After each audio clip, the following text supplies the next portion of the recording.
Oh, Mare, pamilyar ba kayo dito? Napakalakas nga ng amats ng bebe ko dahil nagpabili nito. Ering at sinamahan ko na rin ang damit para ganap na ganap. Ang unang challenge ko nga sa kanya, mag-Roblox ng hindi nananrush to.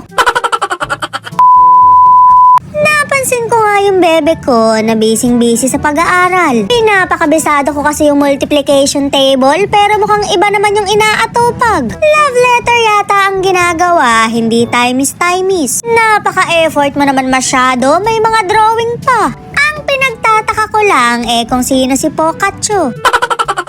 Hindi na nga siya hayok sa pagro-Roblox dahil pagdodrawing na yung trip niya.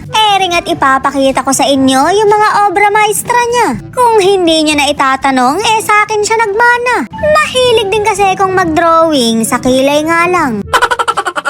O diba, napakalawak ng imagination niya. Hindi nga yung eksaktong itsura yung dinodrawing niya dahil iniiba niya. Basta Mare, mahirap ipaliwanag. Parang yung mga eksplanasyon niya lang nung niloko ka niya. Hindi naman daw niya sinasadyang mga bet dahil malungkot siya nun. Shoota Mare, nangangasta pala siya pag malungkot.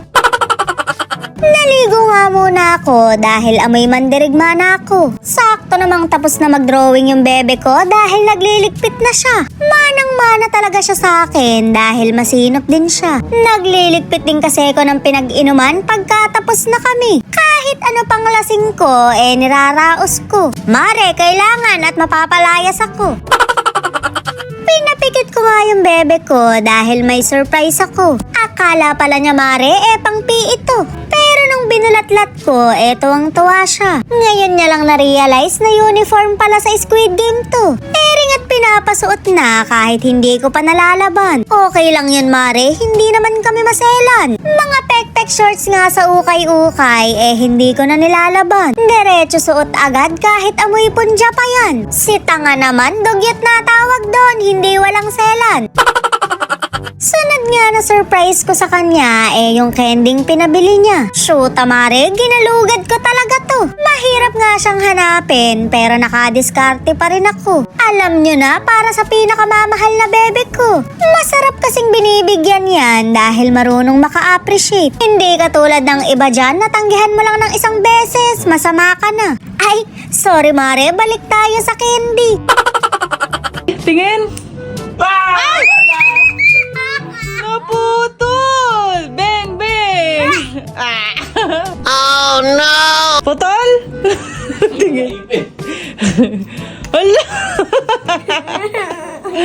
Mahirap! Ay naku, lalo na yan. Umbrella yan. Naku, yari ka dyan. Kailangan na na fire. Fire? Joke lang. Kailangan ng fire? Kailangan daw ng fire.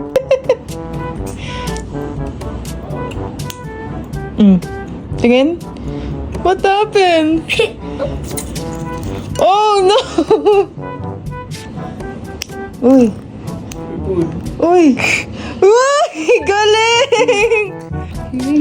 Ang galing!